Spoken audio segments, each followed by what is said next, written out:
My brother tried to have me declared mentally incompetent, so I had him committed instead. The whole mess started about 6 months ago when our father passed away and left his entire estate to me. I'm talking about a house worth around $800,000, two rental properties, and a decent chunk of savings that had been accumulating for decades. My brother had always been the golden child growing up, so when the will was read and everything went to me, he completely lost his mind. At first, he tried the reasonable approach, suggesting we split everything 50-50 since we were both sons. I might have considered it if he hadn't spent the last 15 years treating me like garbage, constantly borrowing money he never paid back, and generally acting like I owed him something just for existing. The guy had burned through 3 marriages, lost 2 houses to foreclosure, and had been living paycheck to paycheck despite making decent money. When I refused to hand over half of what Dad left me, he started getting nasty. He began telling family members that I was mentally unstable, that I was hoarding money, and that I couldn't be trusted to handle such a large inheritance. The accusations got progressively worse over the following weeks, and I could see he was building up to something bigger. The breaking point came when he showed up at my house one Tuesday morning with some official-looking documents. He had apparently convinced a judge that I was mentally incompetent and needed a guardian appointed to handle my affairs. The paperwork was surprisingly thorough, filled with claims about my supposed erratic behavior, my alleged inability to manage finances, and testimonials from people who barely knew me.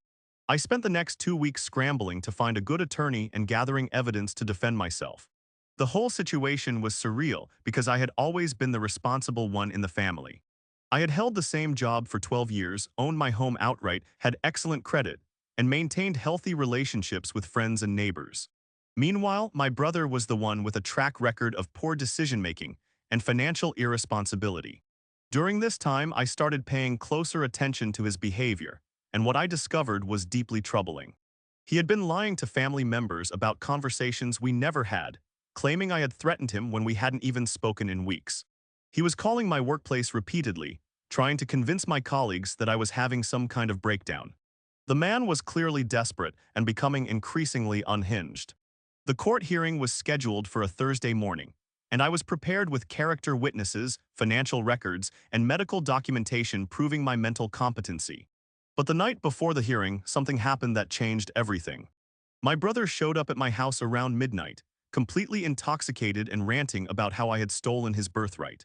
He was stumbling around my front yard, screaming at the top of his lungs about how our father had always loved me more, how I had manipulated the old man into changing his will, and how he was going to make me pay for destroying his life.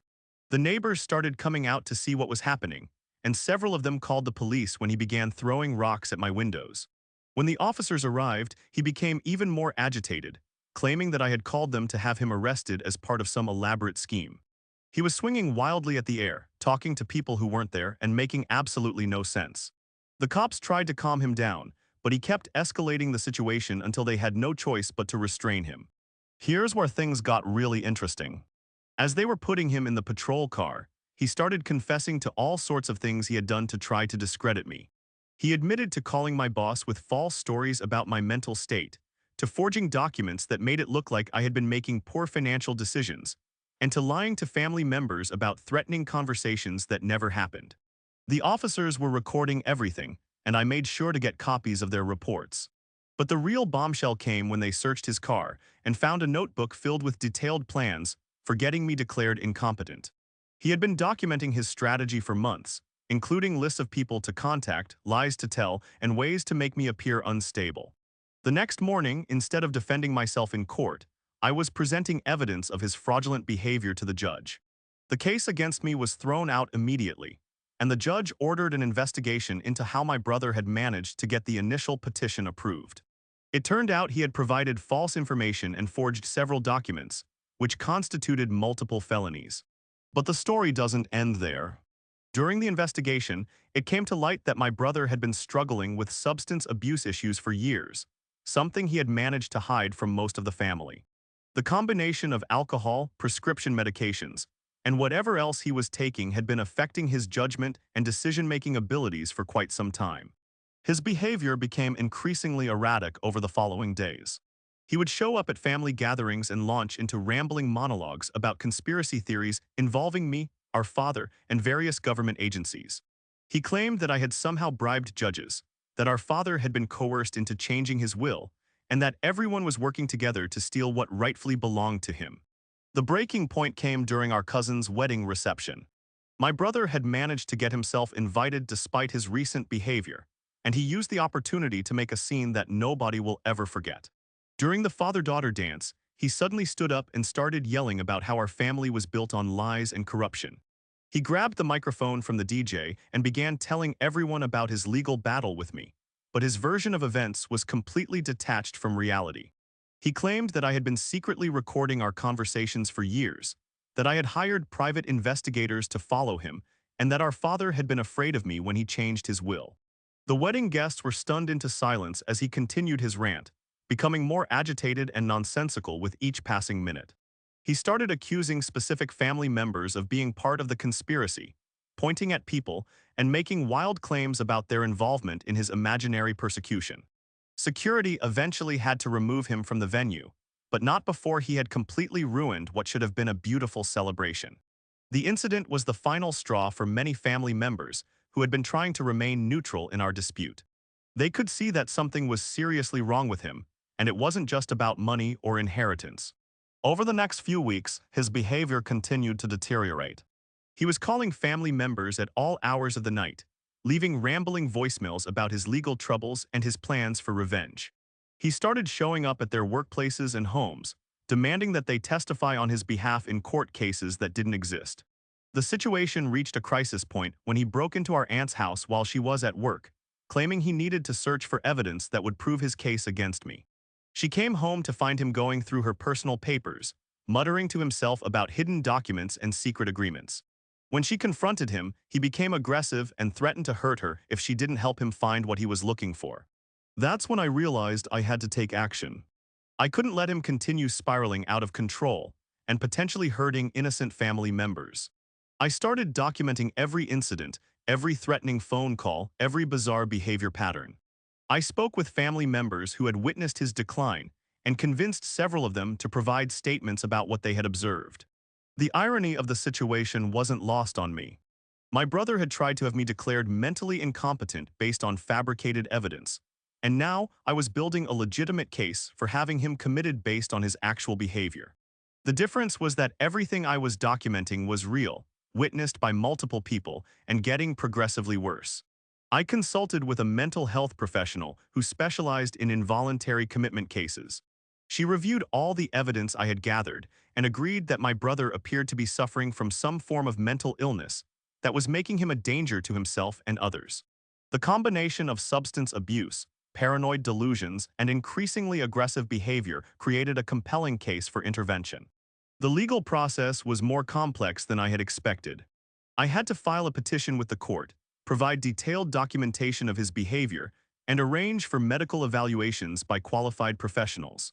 The whole thing felt strange because I genuinely didn't want to hurt him, but I also couldn't allow him to continue down this destructive path. The court hearing was scheduled for a Monday morning, and I spent the weekend feeling conflicted about what I was doing. Part of me hoped he would somehow pull himself together and make the whole thing unnecessary, but another part of me knew that he was too far gone to recover without professional help. On the morning of the hearing, my brother showed up looking disheveled and agitated. He had clearly been drinking, and his clothes looked like he had been sleeping in them for days. When the judge began explaining the proceedings, he interrupted with a long, rambling speech about government conspiracies and family betrayals that made no sense to anyone in the room. The medical professionals who had evaluated him testified about his mental state, describing symptoms of paranoid delusions, substance-induced psychosis, and potential underlying personality disorders. They explained that he posed a clear danger to himself and others, and that he was unable to make rational decisions about his own care. My brother's response to their testimony was to stand up and start screaming about how everyone in the room was part of an elaborate conspiracy to steal his inheritance. He accused the judge of being bribed, claimed that the doctors were lying about his mental state, and threatened to sue everyone involved in what he called a fraudulent proceeding. The judge ordered him to be restrained when he became physically aggressive toward the bailiff, and within minutes, the decision was made to have him committed to a psychiatric facility for evaluation and treatment. The whole thing was heartbreaking to watch, but I knew it was the right thing to do. The facility he was sent to specialized in dual diagnosis cases, meaning they could address both his mental health issues and his substance abuse problems simultaneously. The initial commitment was for 72 hours, but it was extended multiple times as doctors worked to stabilize his condition and develop a treatment plan. During his first week in the facility, I received several angry phone calls from him, demanding that I drop the charges and get him released immediately. He was still convinced that the whole thing was part of my elaborate scheme to steal his inheritance, and he couldn't understand why I would go to such lengths to hurt him. But after about 2 weeks of treatment, something began to change.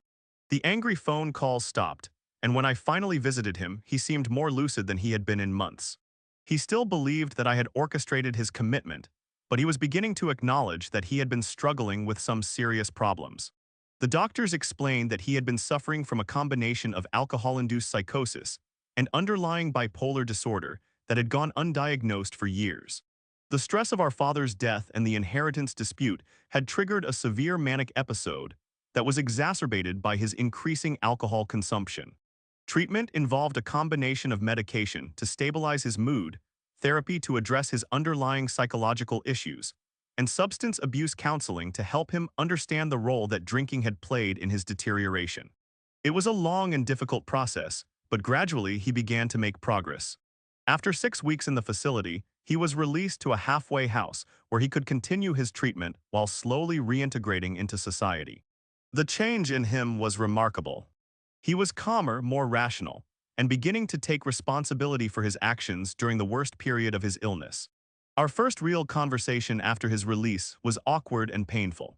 He apologized for everything he had put me through, acknowledging that his behavior had been completely unacceptable. He seemed genuinely remorseful about the inheritance dispute and admitted that his jealousy and resentment had consumed him for years. He explained that he had always felt like he was living in my shadow, that our father had always been more proud of my accomplishments than his. The inheritance had been the final confirmation of what he had always suspected, that I was the favored son and he was the disappointment. While I appreciated his apology, I wasn't ready to forgive him completely. He had tried to destroy my reputation, my career, and my relationships with family members. The fact that he was mentally ill didn't excuse the deliberate cruelty of his actions, even if it helped explain them. Over the following months, he continued his treatment and gradually began rebuilding his life.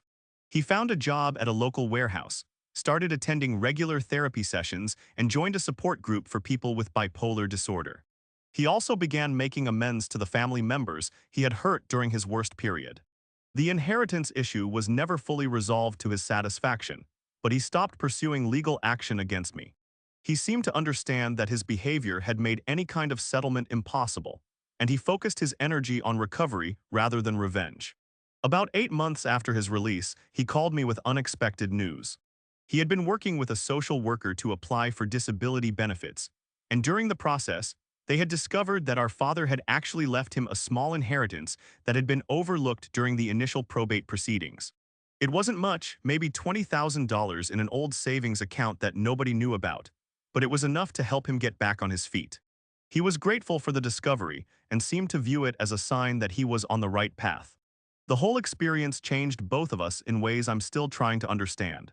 I learned that mental illness can transform someone you love into someone you barely recognize, and that sometimes the kindest thing you can do is force them to get help, even if they hate you for it. He learned that his resentment and jealousy had been poisoning his life for years, and that he needed to take responsibility for his own happiness rather than blaming others for his problems. The treatment gave him tools to manage his bipolar disorder and stay sober, but it also helped him understand the patterns of thinking that had led to his self-destructive behavior. We're not close the way we used to be when we were kids, and I'm not sure we ever will be again.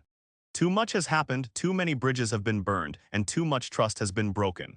But we're civil to each other now, and we can be in the same room without drama or conflict. He still lives in the halfway house, but he's been talking about finding his own apartment soon. He's been sober for over a year now, and his mental health has stabilized with medication and therapy. He even has a girlfriend, someone he met in his support group who understands his struggles.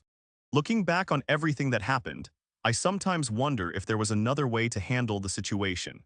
Maybe I could have been more compassionate, more understanding of what he was going through.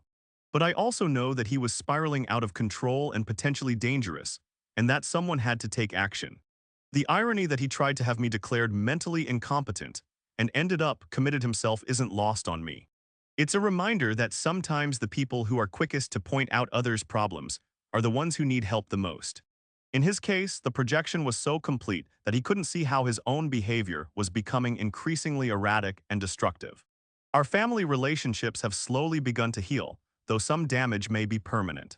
The wedding incident and the various confrontations left scars that won't easily fade.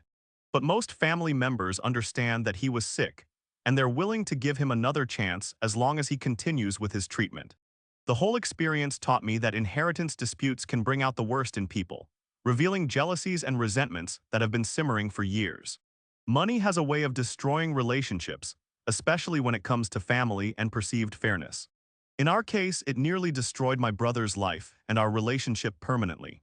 But it also taught me about the power of intervention and the importance of not giving up on people, even when they seem beyond help. Getting him committed was one of the hardest things I've ever had to do, but it probably saved his life and definitely saved our family from further trauma. Today he's doing well, all things considered.